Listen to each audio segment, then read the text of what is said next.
Hello, and thank you for joining us as we gather today in the memory of Ritwik Ghatak. His birth centenary last year and the passage of 50 years since his death on 6th February 1976 leaves us with much to reflect upon. His life and oeuvre become particularly relevant in the present as we confront deeply the question of the relationship between the artist and the political. And we are very grateful to our esteemed panelists for sharing their time and reflections with us today. Shamya Dasgupta is a sports journalist and deputy editor at ESPN Cricinfo. He is also a cinema aficionado and the editor-curator of Unmechanical, Ritwik Ghatak in 50 Fragments, which was published in 2025 and will be the subject of today's discussion. He's also authored Don't Disturb the Dead, the story of the Ramsey brothers in 2017, along with two sports books, Bhiwani Junction, The Untold Story of Boxing in India, which was out in 2012, and Cricket Changed My Life, Tales of Hope and Despair from the IPL and Elsewhere in 2014. He's also translator of Mahasweta Devi's Lele Asmaner Aina to English as Mirror of the Darkest Night, which was published in 2019. He lives and works in Bengaluru. Professor Moinak Biswas is Professor of Film Studies and the initiator of the Media Lab at Jadavpur University, Kolkata.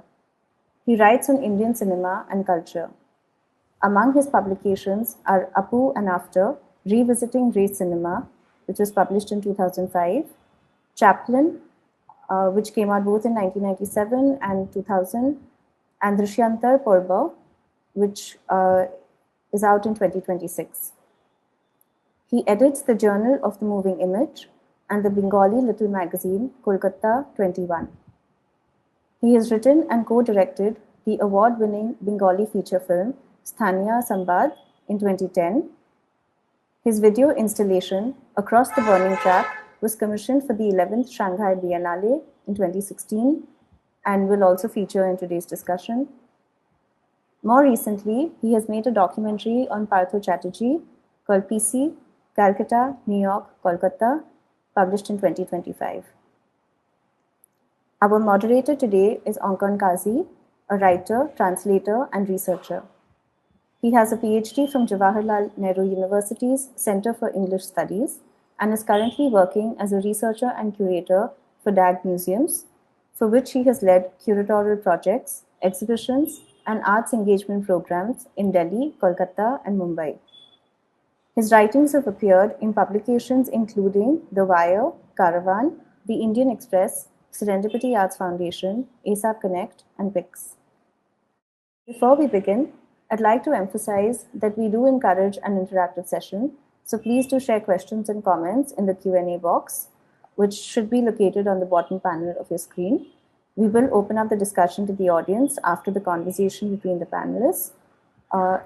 During the talk, we will also post some relevant links and references in the chat box, so please do keep an eye out for those. It's really a pleasure to have all three of you with us today, and without further ado, over to you, Ankan. Thank you, Radhika, and to ASAP for organizing this discussion today. As she mentioned, this is occasioned by Shamya Dasgupta's edited volume of writings on the Bengali filmmaker, which is titled Unmechanical, Ritwik Ghatak in 50 Fragments. The book is divided into 8 sections, featuring responses from a wide variety of the filmmaker's family members, his collaborators, his critics, and reviewers, and features some of his own writings on the cinema as well. Ghatak now is one of those filmmakers who invites a lot of preconceived notions about his work, his temperament, and his unconventional aesthetic responses to some major problems that were facing a community of artists who found themselves in a very violent and transformative moment in Indian and South Asian history. This is, of course, partly the result of his films being mostly unavailable in good subtitled prints, which is a point raised by Jay Arjun Singh in his essay, and which prevents those who don't speak the language to get a full sense of his art. This is, however, in the process of being reversed, with some prints being restored, especially Meghadhaka Tara and Kita Shekti Noginam, the river named Kitash, to my knowledge. What's even more encouraging is the FTII's YouTube channel, which has been uploading restored shorts made by teachers and students at the institute going back to the 1960s, and which includes a wonderfully expressionistic short film by Ghatak called Fear, made during one of his tenures as a teacher at the institute. We will discuss his FTII involvement in more detail with Shammo soon. As some of the essays point out, the 1940s was a formative decade in the filmmaker's life, and the outlines of this historical period is probably familiar to most of you. What concerned artists like Ghatak, who was at the time associated with the left progressive movement in Bengal, especially through the Communist Party's Cultural Front, the IPKA, or the Indian People's Theatre Association, for which he wrote plays and acted in productions. The main concern for him was how to react and respond to these historical events, how to find the right kind of form to describe what he saw and felt instead of registering some kind of passive acceptance. In his films, he would invoke this period of collaboration in many ways through the kind of stories he told in films like Komal Gandhar, which tries to go behind the scenes of this politically committed, intensely debated, and often conflicted theatre scene, but also in working with actors, writers, and musicians who were also active in the IPKA. As some writers on Ghatak, including those who knew him, often contend, Ghatak's art was provoked by an increasing sense of denying or failing to accept the partition of Bengal in 1947. Significantly, when East Pakistan seceded after the civil war during the formation of Bangladesh in 1971, Ghatak would take the opportunity to shoot one of his most ambitious films there, called Tika Shekki Nogir Nam, which featured a primarily Bangladeshi cast and was produced by Habibur Rahman Khan, a producer based out of Dhaka, who has also written a wonderful essay on working with Ghatak in this book. I bring this up, of course, because we are again at a moment when we are looking towards a potential renewal of Bangladesh's political fortunes with a mix of caution and hope. Khan's essay is both funny and potentious. Funny when he talks about Ghatak, uh, essentially treating him as a sort of member of the bourgeois and forcing him to spend a lot of money on fancy Chinese dinners and then saying, you are part of the bourgeoisie and I spent a little bit of your money. I don't see a problem here. Or making him pay out of pocket for a day's labor for his impoverished film crew, even though he decided impulsively not to shoot anything on the day. It gets more portentous when Khan writes about how difficult, but also joyous, it could be to work with Ghatak, even after they had done something far more onerous, which was liberating the country itself. He signs off, however, on a despondent note, saying that he wished he could work again with Ghatak. If Ritwik had been alive, he writes, I would have wanted him to direct another film for me about the death of democracy in Bangladesh, my Bangladesh, his Bangladesh.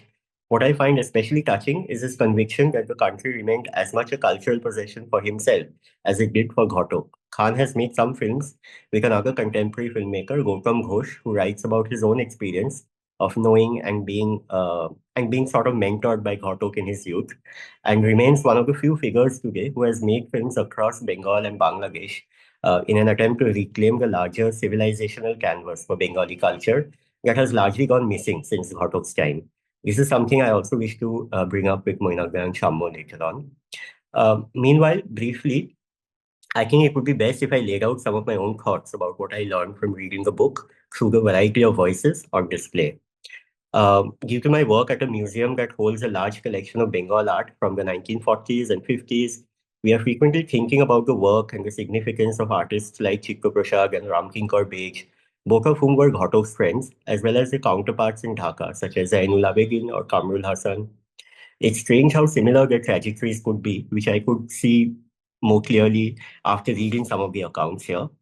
Ghatak himself showed talent as a draftsman in his early life.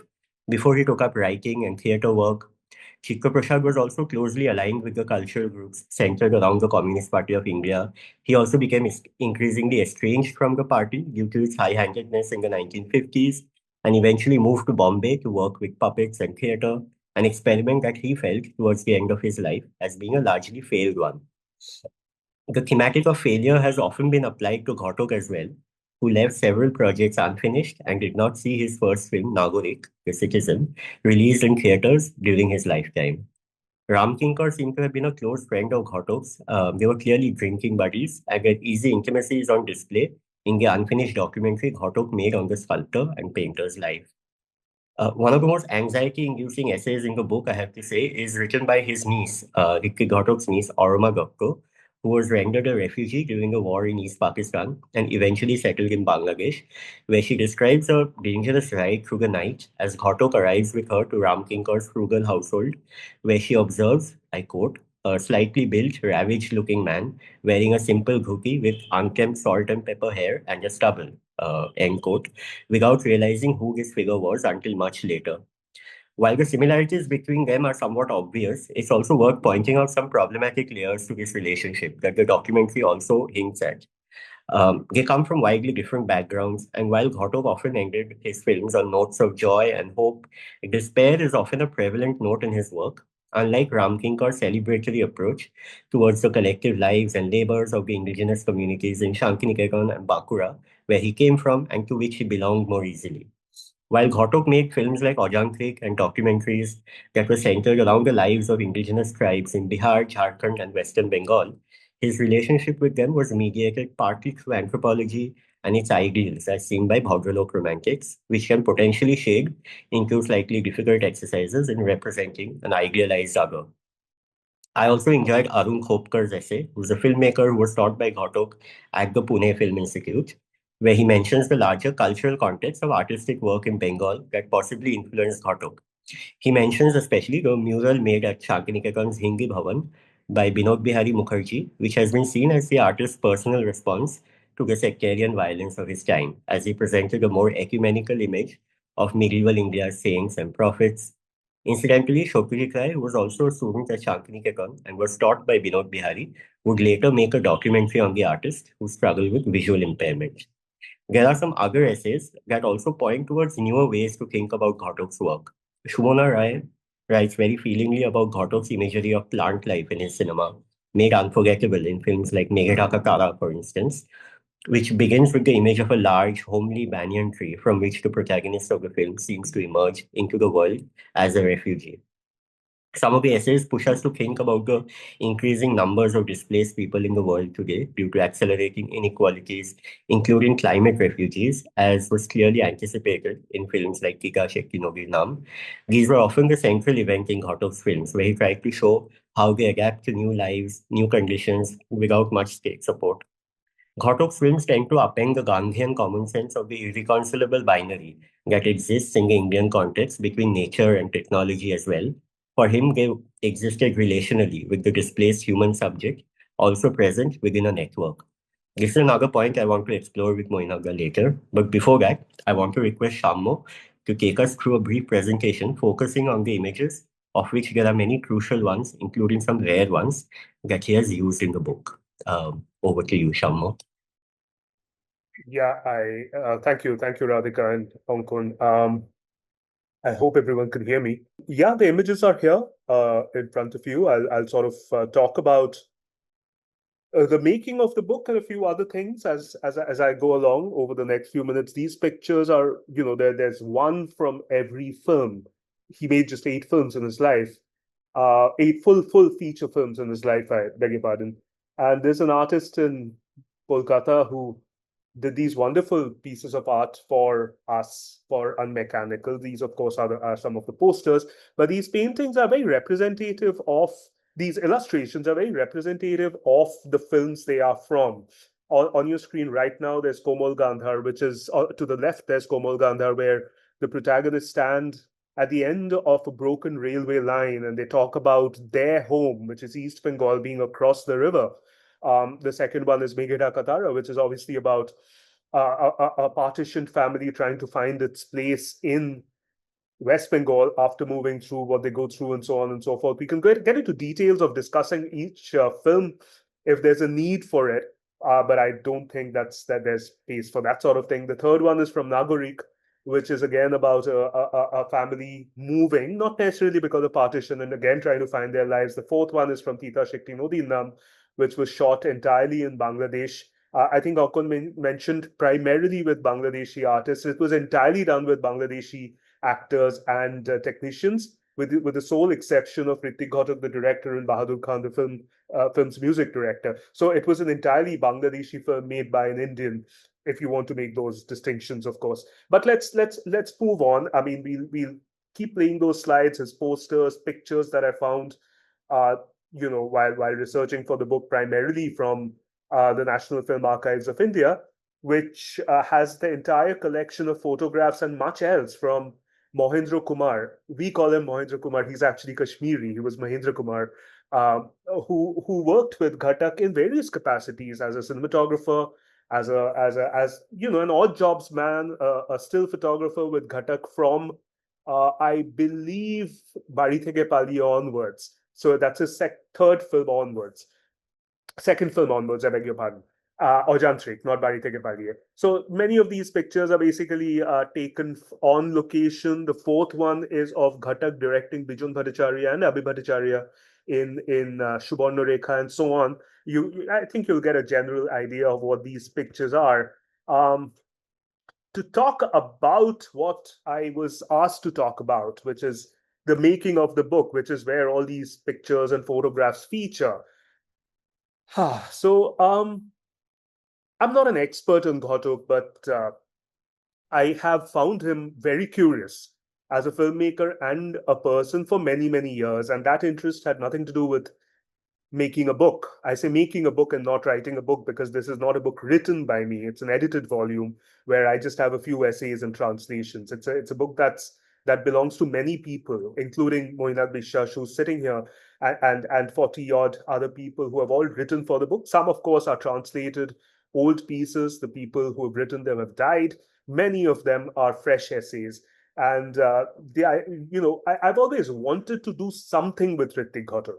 And not a book, though, because I never felt, and still don't feel I'm educated enough in cinema to write on Ghatak. I could, of course, write something personal, but I don't think there's any value in that. And that is part of the reason why I've always found Ghatak so fascinating, because he is one filmmaker. There are some others also. He's one of the filmmakers who of course, when I first watched him when I was very young, I didn't like it at all. Because as you realize, when you watch him at a more mature sort of part of your life, you can't just watch Ghatak for the fun of it, right? You need to know a lot. You need to understand a lot, not just the political landscape, not just the context of the films, but also why he's doing what he's doing.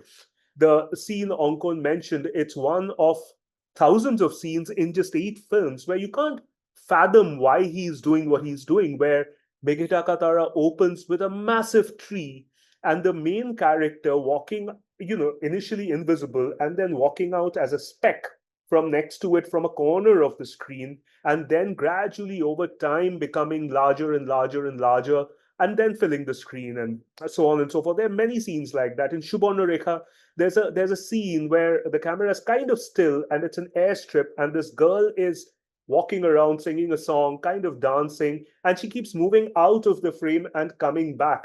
Why is this happening? Why is the camera not tracking him? There are many scenes like this. So, Ghatak is not just about knowing that he was affected by partition, or that he was expelled from the Communist Party of India, or any of these things. That's just context. But why? What made him do what he did required a lot of reading. I still can't claim to be an expert, but he's one person who made films that made me want to go and read and learn about him. And people like Moinak Biswas, of course, he's not the only one. There are various people who have written about Ghatak over the years, was very, very necessary. And that fascinated me, and that made me want to do something. I've written articles on him, not his cinema, not as an expert, but of his Bombay years and various other things, as for magazines and websites and so on and so forth. But this sort of came about last year, really, because I had all this material on him, and it was his centenary, and we were discussing things, and it just came about very naturally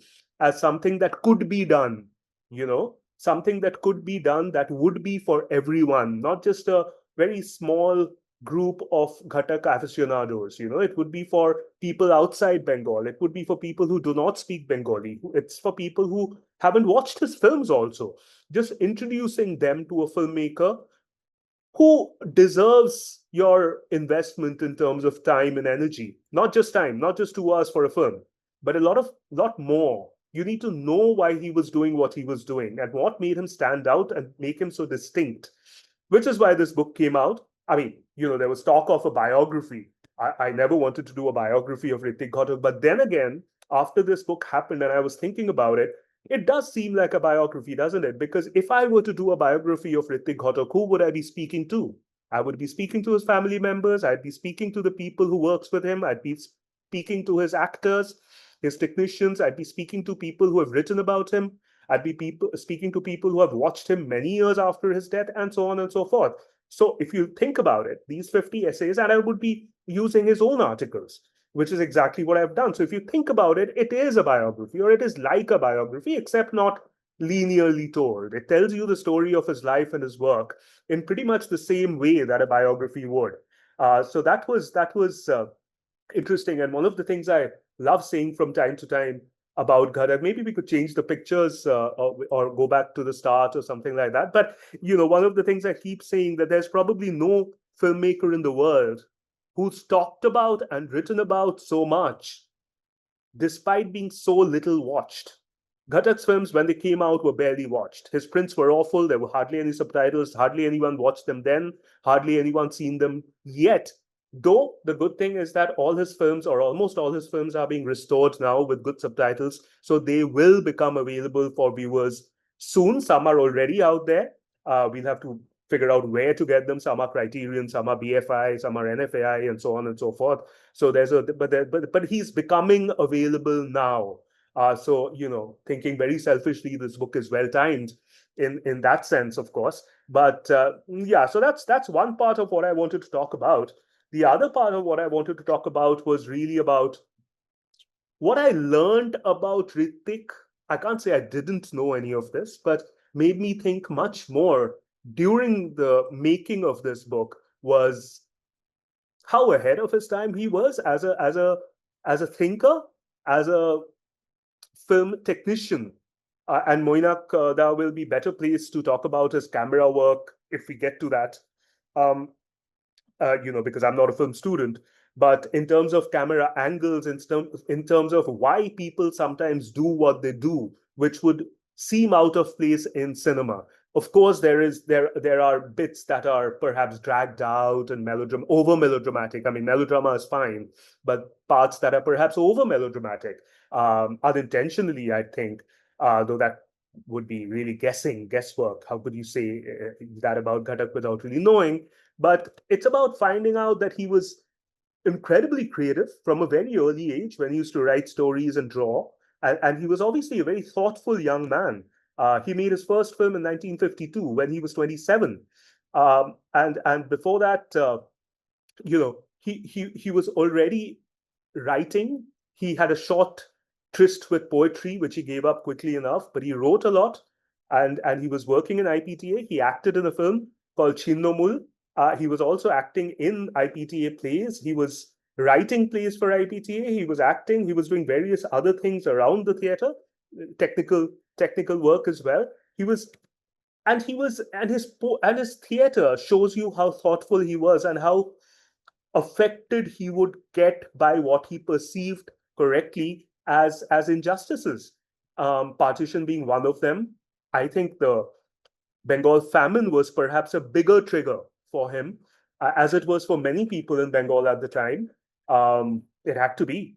I don't know how many people died. The official numbers, as I've read, is about 3 million people, but I've heard it being said it was double or treble that number. So it was perhaps impossible for a sensitive, thoughtful young man to not be affected by the sequence of events that happened in Bengal. If you look at the entire 1940s, it's one catastrophe after another. Partition is perceived as his theme, but as I read more and more of these pieces and kept watching and rewatching his films, I felt partition was only incidental in 3 or 4 of his films, the 3 films that form the trilogy, Megeta Katara, Komal Gandhar, and Subarnarekha. Well, Subarnarekha released a little later, and Bari Theke Paliye, which of course had references to partition as well. So, of course, partition affected him, but his greater theme as a result of living through the famine and the war and partition and the riots was home, the concept of home more than anything else. if you look through his, his 7 films, I'm not talking about the 8th, which is, Jukti Tokugapo, which was kind of his sign off saying everything he wanted to. But all his other cinema, a lot of his writing, a lot of his theater was about home, the concepts of home, the ideas of home, what is home, asking those questions. Mege Takatara is his best known film. It's about a woman who builds or creates a home, brings everyone up, nurtures them, but she doesn't really belong there. Subarna Rekha is where home is a lie in many ways. Nagarik is about a family looking for a home, moving from one home to the other, looking for a better life, but not really finding it there, and so on. There's so many examples. Titash is something I need to mention. It's about a migratory community living on the banks of a river, and then the riverbed becomes inhospitable and they have to move. But as all his films have this concept of a bit of hope at the end, because this ends with the promise that the river will change again and it can become their home again, and so on and so forth. There are lots of things about him that I discovered while working on the book, which I hope any of you reading the book will also discover. And of course, an outstanding teacher. Many people say, I think incorrectly, but who am I to contest it, that he was perhaps a better teacher than a filmmaker. And students at FTII in the 1960s and early 70s will all vouch for it. Many of them have written in the book. I shouldn't go over all of those, but they talk about his passion when it came to cinema and how that was their main takeaway when it came to the classes with him, how he infused this sense of passion in them when it came to cinema. And I'll conclude with a bit of his cinema and perhaps his legacy. Of course, again, I mean, I'm saying this again and again, Moinak is a better placed person to speak about his cinema. Though I should mention that when I watched those films as a youngster, it was terrible. You need to learn about Ritwik Ghatak. You need to know what he's doing, because if you're privileged growing up in a city like I was, it doesn't make sense. But as you spend time, he's a filmmaker who needs investment. If you can do that, he'll blow you away.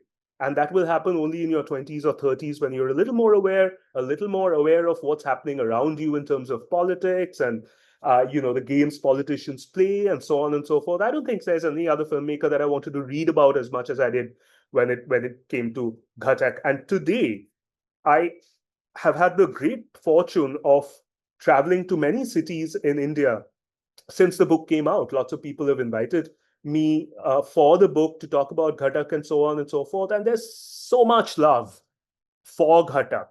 People I didn't know even knew about him. Sudhir Mishra, who's such a popular filmmaker among a certain class of audience, talks about thinking about Ghatak whenever he takes a shot. How would Ghatak have shot the scene? I think that's a bit of exaggeration, but it at least tells you what he feels about Ghatak. And another of my pet themes is that he finished up 50 years ago. He died in 1976, making just 8 films. For a variety of reasons, he couldn't do more work. But he's so relevant. His relevance today is immense. And do I need to tell you that? He was talking about displacement. He was talking about forced migration. He was talking about home. Right now, if you just pick up an atlas of the world, I don't even know if people use those anymore, but if you pick up an atlas and put your finger on any part of the world, these issues are true. Any of these issues, forced migration, refugee crisis, all of it. The loss of identity, the loss of home, the loss of everything, really.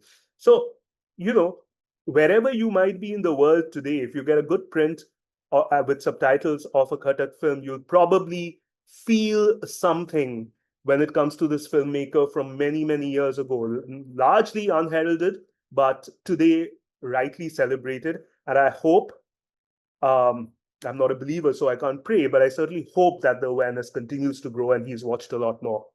Thank you for that, Shammo. Before I want to bring in Moinak at this point, and one of the things I wanted to feature into the conversation is the various ways in which Ritwik Ghatak's legacy, his works, his films, his plays, they've been received and responded to by people in Bengal, by people beyond Bengal. I was actually intrigued very much by Moinak's film, an installation, a 2-channel projection that he had made in 2016, if I'm not mistaken, that was commissioned to him by the Lux Media Collective for the Shanghai Biennale, called Across the Burning Track. This is again a film that brings up the crucial context of the 1940s decades, and through his last film, Jukti Kakkar Goppo, which Shammo mentions was sort of Ghatak's signing off film. A line is attempted to be drawn from the politics of the 40s to the moment of the 70s when he found himself despondent. So I would invite Moinak to talk a little bit more about this project, how he came to do it, and the context of literature. He brings up Manik Bangopadhyay as someone who's frequently cited across Ghatak's oeuvre. And what is the significance of these writers and thinkers in Ghatak's film, and what he was trying to explore through Across the Burning Track, which again is available on YouTube. So I would encourage all of you to watch after this session. Over to you, Moinak. Thank you, Radhika, Vishal, and Ankan, Shammo, for this opportunity. Across the Burning Track was a video installation, as Ankan just said, which was commissioned for the 11th Shanghai Biennale. So the theme of the Biennale that year, the title was Why Not Ask Again? And the subtitle was Arguments, Counter-Arguments, Stories, which was obviously an evocation of Jukti Kakkar Goppo. So the curators, Rux Media Collective, they asked me to do something around and something with Jukti Kakkar Goppo. So what we did, actually, what you see on the screen right now is a kind of, joined the two frames. The two screens are joined here because otherwise you can't create a single video. But it was at the Shanghai Biennale. It was actually sort of two separate screens placed side by side and 4 audio channels. That's how the whole thing was organized. So what we did was to actually take fragments from the film, Jukti Kakkar Goppo, scenes from the film, add texts, add, a little bit of voiceover also, voiceover narration, and refer to a set of things that, that would kind of place the film in some kind of historical context. We didn't try to narrate the history, but nevertheless thought that this was an opportunity to connect 2 moments which were sort of watershed moments in Ghatak's and his contemporary artists' lives. One was the 40s, when all these things happened, the series of, upheavals, catastrophes, the Bengal famine, the partition, the communal riots, the independence itself, the peasant struggles in Tibhaga and elsewhere, Telangana, elsewhere. So, and of course, a series of mass protests that took on huge, large, gigantic dimensions, which prompted these artists to write, novels, short stories, plays, sometimes even films. So this 40s moment created artists like Ghatak, Bijan Bhattacharya, Manik Bangopadhyay. One can name a whole host of them. And there is not enough time to recite all the names, but I think most of you have an idea of who they are.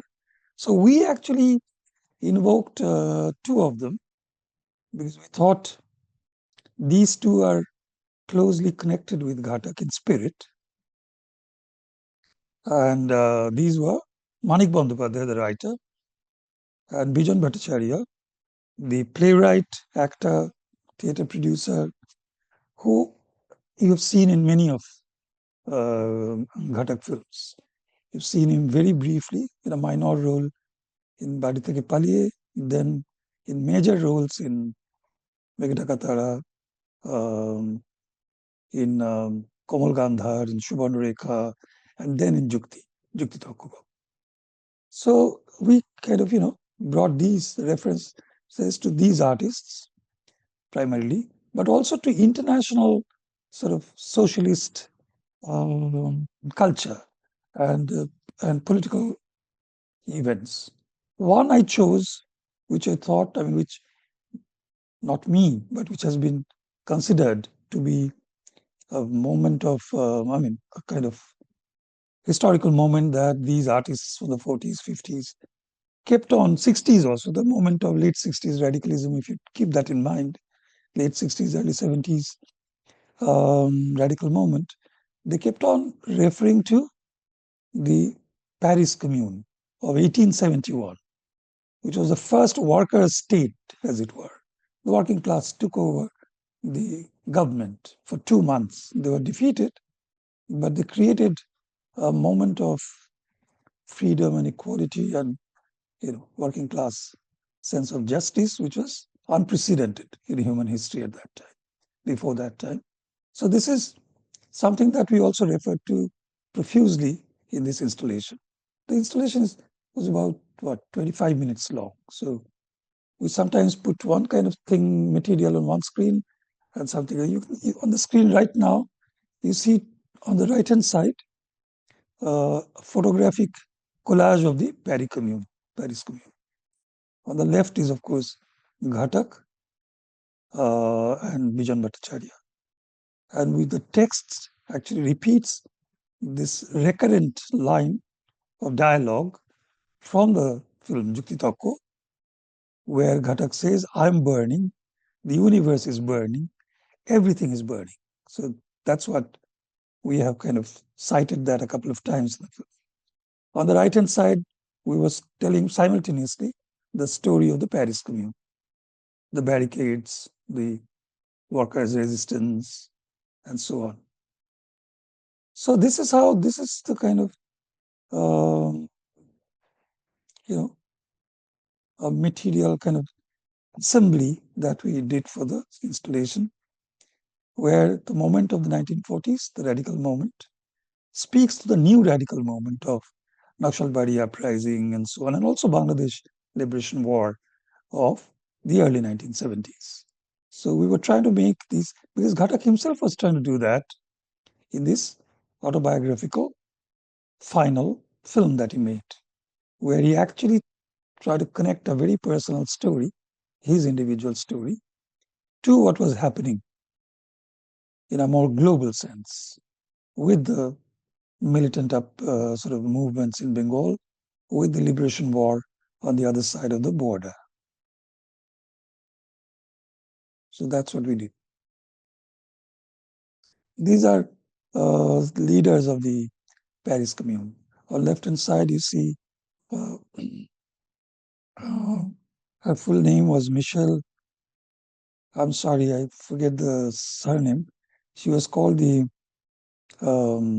was one of the firebrand leaders, most prominent women leaders of Paris Commune. And on the right-hand side is Jules Valles, also a very important figure in the Paris Commune. This is actually his portrait painted by Courbet. Courbet, the famous French painter. Sorry, I keep missing the, these names often slip my mind. On the right-hand side is a photograph of the workers who were killed finally when the commune was finally suppressed by the army. On the right, you can recognize this is Ghatak and Shauli Mitro. Louis Michel. Thank you, Shubhankar. Lo Petrolius, she was called La Petrolius. So on the right, the first frame, right-hand side, we actually projected Jukti Tokko Goppo in a school, sort of, it's just on the outskirts of Calcutta, in a school playground. And we actually did the projection at the twilight hour and then shot it. So the film, when it appears in this installation, is all projections being shot by a camera. So what else do you want to ask, Ankan? Thank you. Thank you for sharing this. On the Yeah, left-hand side is Kate Kollwitz. This is another artistic reference we used. Left-hand side, we merged an image from Ghatak's film Jukti Tokko with Kate Kollwitz. Kate Kollwitz is this great German expressionist painter from the early 20th century. This is one of her very famous graphic art pieces called The Mothers. okay. Thank you, Moinak again for sharing. Sharing this project. This is essentially meant to introduce also this project to some of our attendees who may not know about this. You have a couple of essays in the volume. The first one was interesting to me for a couple of reasons because it's a more personal essay. You talk about knowing Ghatak when you were younger and your family association through which you knew him during the time when he was interned at the Pavlov Institute near Park Circus. It adds to a number of other artists who were interned there, like Binoy Mojumdar, the poet, Gopal Ghosh, the artists. There is again probably a history to be written about the institute itself. And also, you translated Ghatak's essays. If you could reflect a little bit about your personal associations through which you knew Ghatak, through your family also. I shouldn't say I really knew him because I was too young, and when he was, sort of institutionalized, he was put in this. It was not called Pavlov Hospital in those days, but it is now. But I think it was just called Gobra something, government mental hospital or something like that. So he was admitted there in 1969 because of his nervous breakdowns, his excessive, alcoholism and so on. So because we were we lived in that neighborhood at that time. I was sometimes asked to take his food to him because his lunch and dinner would go from our house because just to spare him the hospital food. So I sometimes think 3 or 4 times, or maybe a little more than that, I took his food to him, and that's how I met the man. And I have some funny memories of that. So which is what I wrote about in this story. My father was quite close to him because my father was a little senior to him in the Indian People's Theatre Association movement. And my father, Himangu Biswas, he was kind of a senior member of the organization, which also nurtured Ghatak, Shalil Chaudhuri, Mrinal Sen, and which was in Bijan Bhattacharya being another stalwart of the same movement. So Ghatak was actually basically friends with the same age as Shalil Chaudhuri, Mrinal Sen, these people. So Rishikesh Mukherjee, this was Ghatak's group, basically. But he was quite close to my father. He used to also visit us sometimes. And actually, my father came to know him first time through his would-be wife, who was a member of the troupe of artists that my father used to lead in then Assam area, which is now in Sylhet, Bangladesh. So this is the Surma River Valley. And Ghatak's wife was also called Surma, after the river, Surma. So she comes from the parts of Bengal as my father. So she was actually the first, point of contact between the two. Then they became they collaborated on some song compositions and stuff in the early 1950s. My father was somewhat involved in some of these films because he wanted him to suggest singers. He made him sing actually a little bit in Komal Gandhar. So you hear my father's voice in Komal Gandhar. So that was a lifelong, remained a close association, till his death, till Ghatak's death. Yeah. My own scholarly or research involvement actually started when I started writing about cinema. So when was it? I forget when when I wrote about Ghatak the first time. It's been too many years. But the other essay that Shamo has included in the volume is something that I wrote for Adrian Martin's journal, Rouge, the Australian journal, 2003. It's called Kinship and History. It's about the brother-sister relationships in Ghatak films. Right. I mean, I've written since then quite a few pieces on Ghatak. You've also translated his own work. You also For across Cinema Journal. for For Cinema Journal. Right, and you contextualize him against the larger left cultural movement of the time. But what I wanted to ask in many reception accounts that we read about his work, they suggest a lack of appreciation from his cohorts or colleagues who often said derisive things about his films, especially Komal Gandhar. How do we understand the substantive critique that underlies this contemporary rejection or lack of cooperation, which sort of echoes state apathy toward his work, although state bodies did fund a lot of his films. So how do you see this, this sort of rejection by a lot of his contemporaries at the time? More than state, actually, state do not always figure in this debate directly. More than state, it was a kind of cultural apathy, right? Because he was kind of striding the boundaries that kind of started coming up in the mid-50s when his first films were being made. If you just leave out Nagorik, which was not released before his death, it start from the second film, Ojantrik onwards. By that time, this line of division between a kind of realist serious cinema, well, let's say broadly, a melodramatic popular cinema, this line was by that time had been clearly drawn. Okay? Because the moment of Pati Pachali had come, the moment of IPT had come, and so on.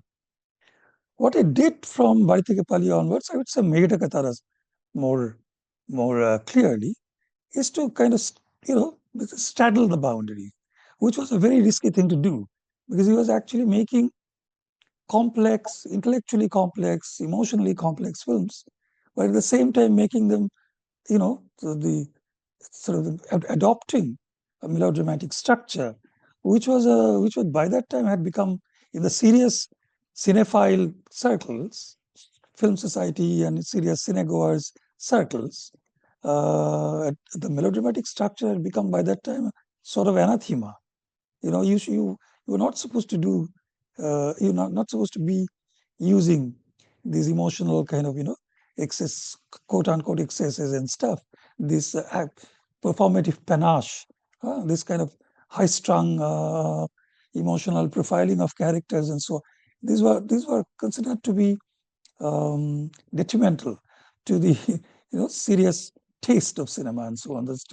So that's the risk he took. He took it quite self-consciously, being aware of the kind of hazard that he was kind of he was inviting. Because if you see Ojantrik in 1958, it's a perfectly worked out, in some sense, a perfectly worked out realist narrative structure. It is not really finally only realist. There is always something else to his work, as we all know by now. But the realist treatment, visual and oral treatment, or performative treatment, that he had mastered it by 58 is more than clear. I mean, it's more than in evidence in Ojantrik. So why would you leave that form behind and adopt something like the form of Megata Katara and the Partition Trilogy? But to answer the other question briefly, do I have time? Yes, briefly, I think. Is there any time? Yeah.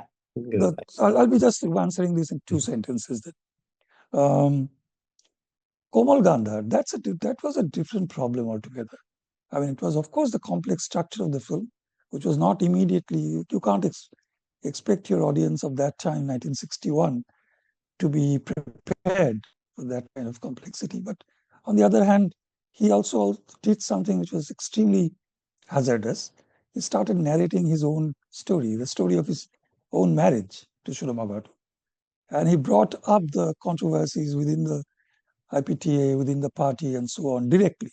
It was almost like you're making a commentary on what was happening right then, almost right at that, exactly at that time. So that invited, a great deal of criticism. People, in fact, attacked there were kind of serious disruptions, almost violent disruptions at the theaters. The film had to be withdrawn in three weeks' time, middle of the week, and so on. And the party, Communist Party, the organ newspaper, the Communist Party newspaper Shadhinata, brought out a scathing review, which devastated by the accounts that Surama Ghatak and Sanghita Ghatak, his daughter, the stuff that they have written, if you read that, he never recovered from that shock and from that disaster. I also want to bring in Shammo into the conversation now. Just wanted to start with your introductory essay, Shammo, along with a few other essays that we call Ghatak's time at FTII. You mentioned the palpable presence of Ghatak as someone almost haunting the institution.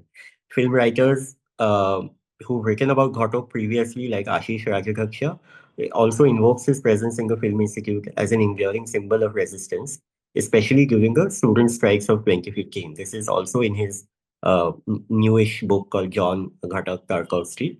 How did you see his presence within the institution today? And why do you think we tend to see his figure or presence as a sort of ghostly one? Well, in multiple ways, actually, to be honest, Ankan. Much of it is you. Obviously, there's no spirit. Obviously, there's no ghost. This starts from somewhere else, Ankan. This starts from a story every student of FTII will tell you. They will tell you that the biggest joke that seniors play on newcomers at FTII every year, without exception, is when a new boy or girl is walking down the FTII corridors or the pathway.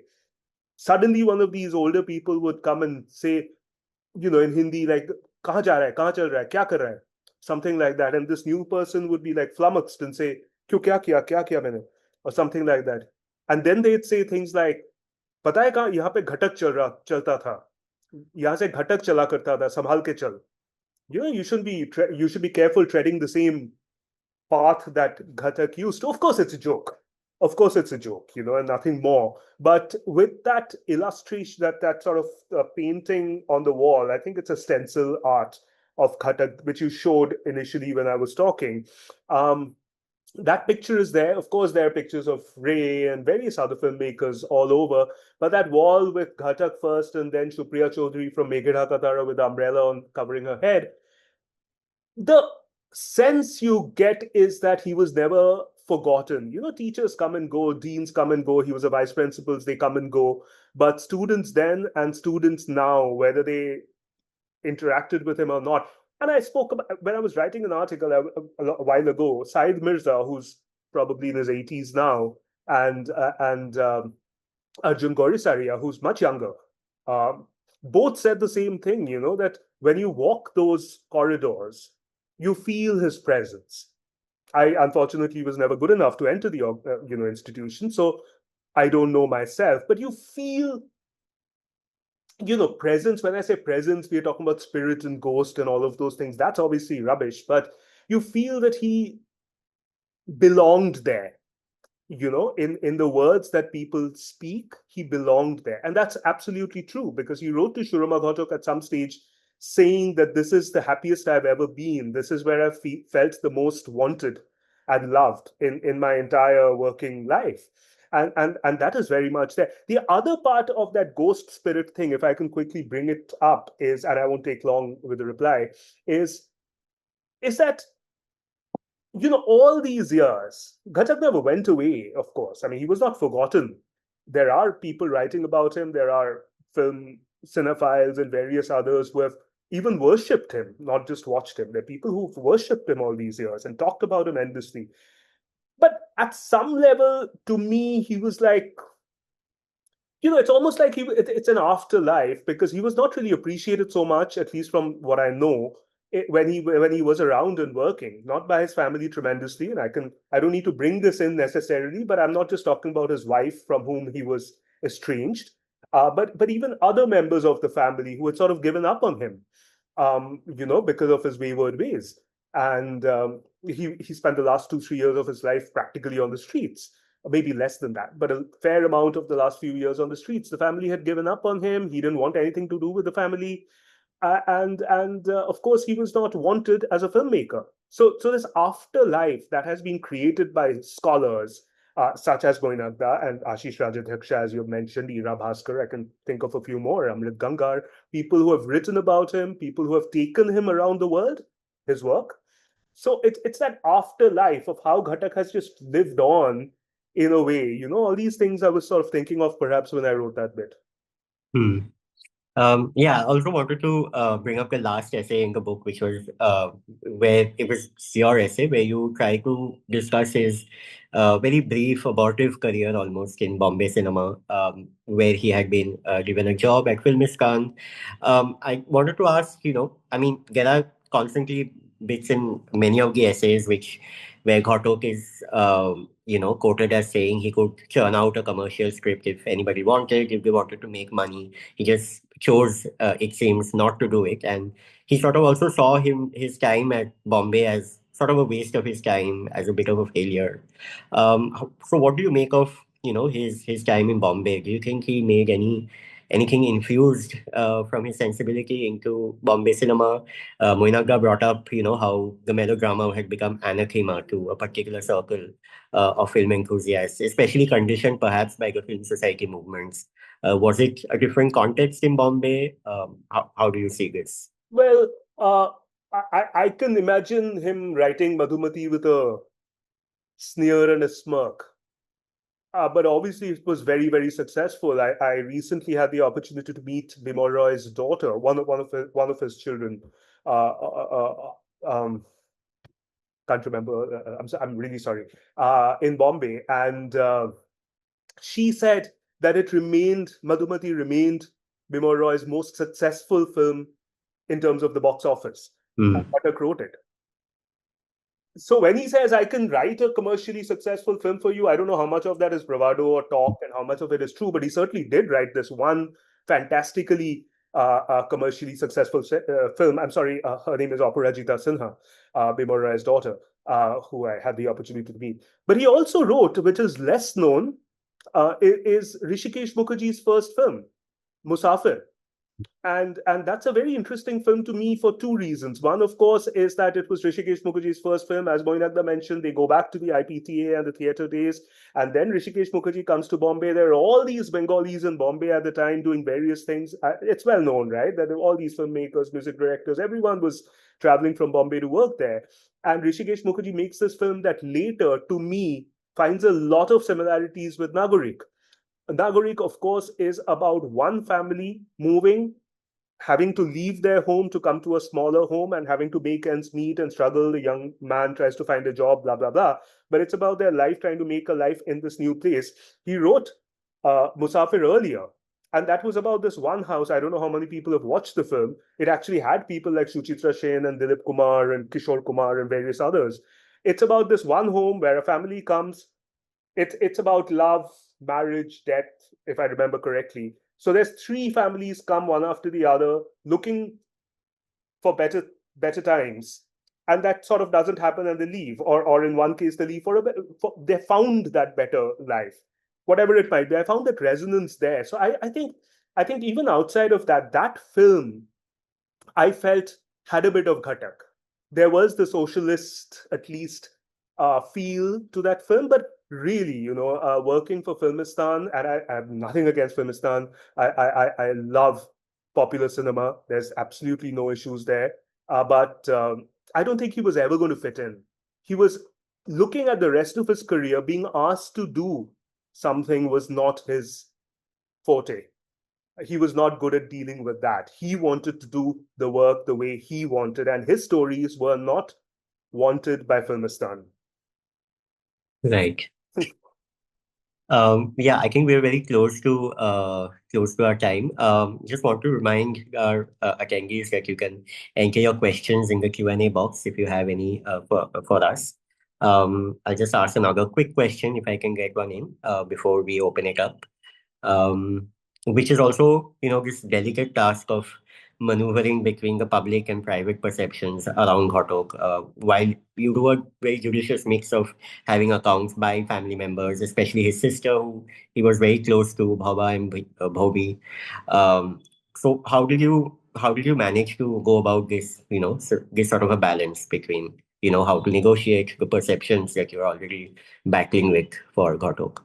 So, as Moinak mentioned, the brother-sister relationship, the kinship part that he has written about in the book as well. Of course, that's not quite in the family section of the book. It was a very vital one for Ghatak. It's what partition did. The brother was in Calcutta when partition happened. The sister was in Bangladesh when the partition happened. The sister got married, lived there with her family. Tremendous upheavals there as well. That's perhaps the subject of another book. But that happened there. Ritwik was working here. The brother and sister met only twice during Ritwik's lifetime, 10 years apart. It was a huge blow, as it would be to anyone. You mentioned the essay by Oroma Dotto, Ritwik's niece. It was certainly a very dramatic life, maybe even more dramatic because of the way Ritwik was as a person. Now, it was fairly easy, Ankan, balancing it, because I'm not an academic. I'm not a film scholar. I'm not a film journalist. So I didn't have to do the book in any of these directions. I didn't have to make it a family's recollections about Ghatak either. Like I said at the start, I wanted the book to reach out to people who are not necessarily aware of Ghatak. I fortunately had good responses even from people who know Ghatak, Moinak, among them, various others who have said good things about the book. But the idea was really to take him to an audience that didn't know him. And for that, it couldn't be one or the other. It had to be all these things. It had to be the movie maker, it had to be the person, it had to be the family person, it had to be what people thought about him. And even people much later, what they thought of him or what they watched from. If you remember the essay on trees by Shumona Roy, it's one of my favorite essays in the book. It's not unknown, the fact that Ghatak played up the landscape and nature in a big way in a cinema is not unknown, but the way she's put it all together, explaining how trees play such a huge role in Ghatak's film, it's an outstanding essay. So it had to be all these things. Could it have been more of one and less of the other? Perhaps. Could it have had some other writers who do not feature? Perhaps. Could some essays have perhaps been taken out? Perhaps. So it is what it is. And I think, I would say I'm fairly satisfied with the mix I ended up with. Not everyone will like everything, I'm sure, but I think if enough people like enough things, that's good enough. Okay. I do have another question for both of you, but I want to also take in a question that has come in from Shubhankar. Thank you, Shubhankar. Which is, how do we see Ghatak's legacy manifest in Indian cinema within and beyond the more avowed influences in Manikal and Kumar Shahani's work? Both were, again, students who were taught by Ghatak at FKII. Perhaps Moinak can start with this. It's a difficult question to answer, because what do you mean by legacy? I mean, Kumar Shani wrote this essay called Violence and Responsibility, where he was trying to address a similar question. So his response was that if you are carrying a legacy forward, if you are kind of carrying some task forward from one generation to another, from one filmmaker to another, it doesn't mean that you repeat what your predecessor has done or your teacher has done. Sometimes you also violently break away from it. That can also be a task of an act of responsibility and so on. So that is one kind of answer, because actually, if you look at Manikal's films or Kumar Shani's films, there's no obvious. It's extremely difficult to connect them to Ghatak cinema. I mean, the filmmaker that they are really kind of immediately can be immediately kind of connected to was Robert Bresson, the French filmmaker.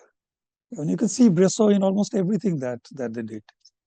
But so it's kind of, if there is a continuation of thinking, ideas, if there is a question of inspiration that goes from one filmmaker to another, to one generation to another, it's not always easy to point out exactly where that has happened, because the other problem is Ghatak.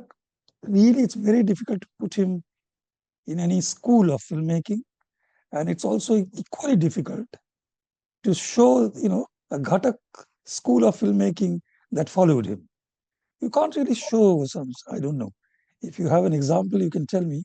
I haven't found any. So this is difficult, but nevertheless, you can't deny that there's a lot of instances of film thinking, a filmmaker thinking about their own work, his or her own work, where Ritwik Ghatak has been, in their kind of horizon of reference somewhere. But it's a bit difficult to show where.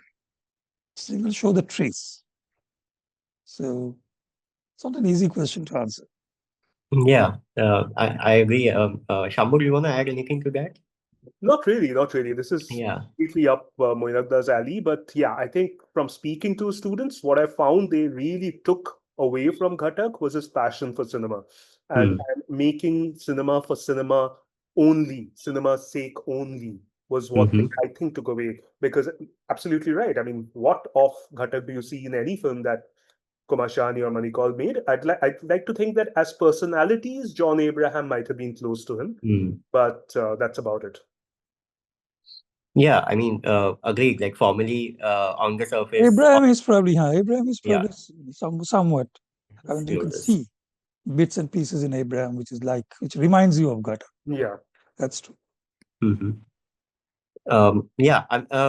So I just had another quick question, and I'll wait if there are any other questions coming in from the attendees, which is to think a little bit more about his reception in Bangladesh, and if there are any clues that his films offer, which help us think about the larger condition of the Bengal history, the traumas that it has been through, how to think forward with this kind of legacy in mind. Monaga, if you can tell us a little bit about, how he was received in Bangladesh at the time, if there is a continuing history of his reception in Bangladesh, and perhaps if there is a way to think about the politics in his films as a way to overcome some of the divisions that we've seen more recently. It's a speculative one. I think it would be safe to say it's a fraught kind of history of reception. It's not as for example, if you take Titash, which was made there and also released in 1973 itself, when he had already started shooting Jukti with the same cinematographer, mind you, Baby Islam. So now, if you look at there are some collections of the reviews that came out in Bangladesh, including from Habibur Rahman Khan, the producer, but not all of them were positive. There were all kinds of strange kind of reactions that people have recorded. For example, in some cases, it was not that everybody did that, but in some cases, in some theaters, apparently people were, sort of a bit upset, the general audience, that all these characters look Hindu. They look Hindu and they are Hindu in Titash, and they wear dhotis instead of lungis and so on. Okay, and the rituals that you see, the Bhagavati image that you see of Ananto's mother, Rajaji, is of a Durga-like image, isn't it? So these were not really immediately received well by at least a section of the people. On the other hand, people were, in some, at least in some circles which were more responsive to the cinematic aspects, which were more kind of trained in that kind of viewing, they were highly impressed with the cinematography and so on. Especially, almost everyone talked about the water, the rain, and the scenes of the images of water in the film. It's a very wet film, if you remember Titash.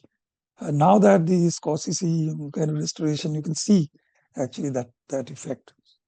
And people also did, there are other kinds of, sort of after effects. For example, the 18mm lens, wide angle lens, Ghatak liked it a lot and used it with, really kind of sort of completely unfamiliar and unexpected kind of results were produced by his, under his instruction by his cinematographers. So apparently after Titash, quite a few Bangladeshi filmmakers started using the 18mm lens, for example. So all sorts of stories, these are stories, these are more or less substantiated, but there were tough, sort of strong controversies. This filmmaker, Alamgir Kabir, he wrote a scathing review. He just panned the film like it's really kind of cruel, the kind of stuff that he wrote in an English periodical. But you see, the other aspect of it is Ghatak has always been quite a favorite filmmaker with the cinephile circles in Bangladesh. But see, the whole business of partition, for example, which constitutes a large part of Ghatak discourse, even though only 4 out of 8 films have reference to partition. The other 4, they don't even allude to partition. But nevertheless, if you keep partition, it's of course one of the major sort of areas, major concerns of Ghatak. Bangladesh has every reason to have a completely different, sort of a different take on partition of 1947. They don't have the kind of responses we have. Something else happened there. For them, the watershed moment is 71, not 47. And the partition actually, in some cases, produced positive results in many sectors there. For example, this whole sort of development of the peasantry into a new middle class probably wouldn't have happened, they would tell you, if there was no partition. The Muslim population would remain, small landholding peasants or landless peasants, for all you know. So that history is complicated there. So partition is not of that dimension as an event in the Bangladeshi for the Bangladesh audience or intellectuals. But the cine clubs, for example, Ghatak is an icon wherever you go. Ghatak remains an icon. Tanveer Mokammel, for example, for one, has written a lot on Ghatak. Shammu, did you come across any writings by film reviewers, by historians in Bangladesh that you considered including in the book? What are your thoughts on this? Yeah, I did actually, but it was not always possible because getting permissions to use something from someone dead in India is easier than doing it in Bangladesh, which obviously was tougher. But I can't really add too much more to what Moinak said, except that after the book came out, there were lots of people from Bangladesh who reached out on social media. These are not cinephiles to the extent that they like cinema, they follow cinema, they know Ritwik Ghatak came from Bangladesh, they know that part of his family continued to stay there. Lots of people reached out and perhaps wanted to know whether the book is available there or not. Unfortunately, it isn't. But yeah, I mean, you make political cinema, all, as is often said, all art is political, all cinema is political. You make political cinema even if they're not overtly taking a party line or something like that.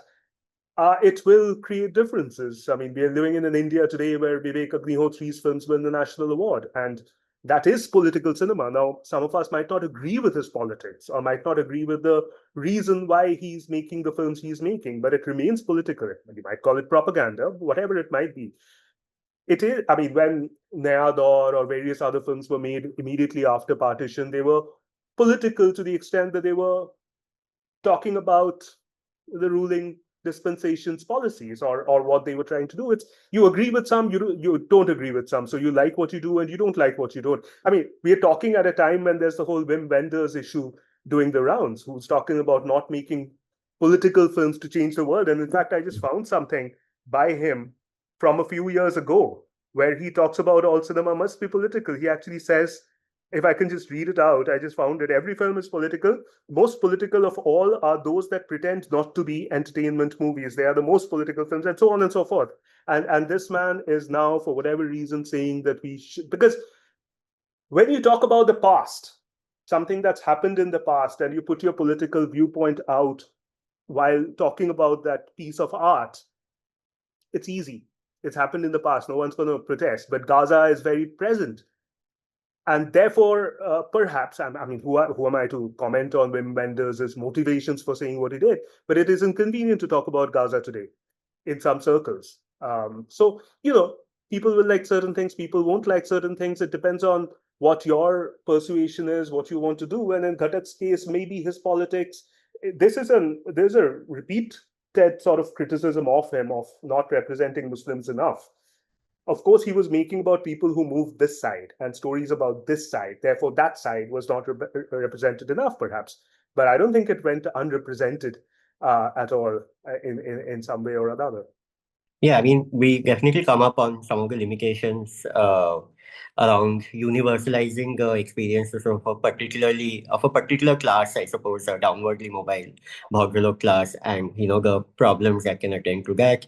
And yes, sad to end on that note on Wim Wenders, was such a toast last season, I feel, in India. But I think we've really run over time, so I'm going to ask Radhika to take over.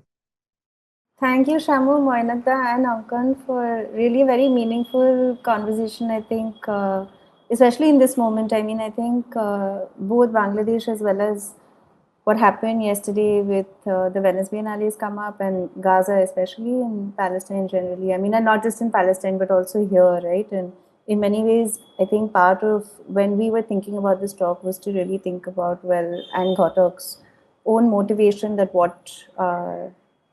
how does cinema, if at all, play a part, I think, in the political? And it's given us a lot to think about and how to go forward in building a new kind of world, if that's even possible. But yeah, thank you so much. And thank you also to our audiences for being with us today. This conversation will be uploaded within a fortnight on both the app and the website, so you can access it here. And please do also keep a lookout for our coverage. We are going to be covering the Kochi Biennale as well as the Kolkata People's Film Festival. But thank you and good evening. Thank you. Thank you. Thank you, Shamu and Moinak, and ASAP also. Thank you. Thank you. Thank you.